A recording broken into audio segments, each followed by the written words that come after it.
महाराष्ट्रात धाडसी पर्यटन ही जोर धरू लागले। धाडसी पर्यटनात समुद्र सफरी केली जाते। अशा पर्यटकांना वेंगुर्ल्याच्या खोल समुद्रात असलेलं वेंगुर्ला रॉक लाईट हाऊस आता आकर्षित करू लागले।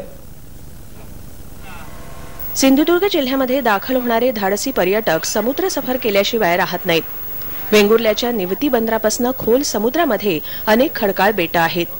अशाच एका बेटावरती आहे तब्बल 140 वर्षांपासून कार्यरत असलेलं वेंगुर्ला रॉक लाईट हाऊस अर्थात दीपगृह। या ठिकाणी जायचं असेल तर मात्र समुद्र शांत असतानाच विशेष बोटीनं जावं लागतं। आज मात्र समुद्र अतिशय शांत आहे। जणू काही आजच्या आमच्या ह्या सफरीला तो मदत करतोय।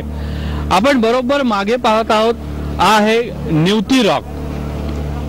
समुद्राच्या मध्यमात असलेला हा एक मोठा खडक आहे। खोल समुद्रामध्ये जहाजांना मार्गदर्शक ठरणारं वेंगुर्ला लाईट हाऊसचं स्थान आंतरराष्ट्रीय जहाज वाहतुकीमध्ये महत्त्वाचं मानलं जातं। 1870 साली कार्यान्वित झालेल्या या दीपगृहाचं वेळोवेळी आधुनिकीकरण देखील करण्यात आलंय। एकेकाळी रॉकेलवरती काम करणारं हे दीपगृह आता अत्याधुनिक सौर ऊर्जा, बॅटरी आणि जनरेटरनं सुसज्ज आहे। समुद्र सपाटीपासून 20 ते 50 मीटर उंच खडकाळ बेटावरील दीपगृह पर्यटकांना सभोवताली फेरी मारूनच पाहावं लागतं। विशेष परवानगीशिवाय मात्र या बेटावरती उतरता येत नाही।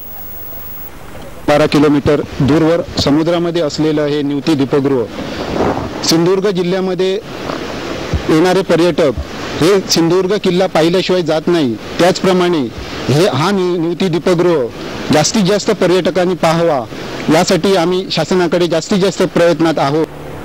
या ठिकाणी उतरण्यासाठी सुविधा निर्माण करून सशुल्क परवानगी दिल्यास जिज्ञासू पर्यटकांना भेट देण्यासाठी वेंगुर्ला रॉक लाईट हाऊस एक उत्कृष्ट पर्यटन स्थळ म्हणून देखील नावारूपास येऊ शकेल।